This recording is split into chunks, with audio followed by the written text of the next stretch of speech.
Tariq suresi Mekkede nazil bo'lgan.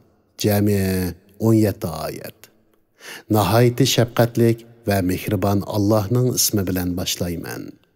Asman bilen Tariq, yani keçide aşkarı bolğuchi yulduz bilen qasam qilaman. Tariqning nimaligini bilamsan? O yoruq yulduzdur. Her bir odam bilen şu odamni saqlag'uchi farishta bor. İnsan nemidan yaratilganligiga qarsun. O etilib chiquvchi mandan yaratildi. O ma'ni umurtqa bilan qovurg'i so'nkining orasidan chiqadi.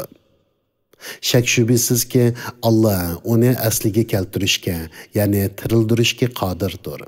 Sırlar aşkarı kılındıgan künde, yani kıyametте onundan, yani insandan azapni dapi kılıdıgan hiç güç ve yardımcı yoktur. Yağmurluq bulut bilen qasam ki, yerlip giyahlarını ündürüp berdigan zimin bilen qasam ki, Kur'an şek şübisiz haq bilen batılını ayrıgıcı sözdür. O çaqçaq emasdir. Ular, yani müşriklar Kur'an'ni yo'qqa chiqarish uchun haqiqatan hiyla mikr ishlatadi. Men ularning hiyla mikriga taqobil turaman. Ey Muhammad, kafirlarning halok bo'lishiga oldirmag'in. Ularga azroq muhlat bergin.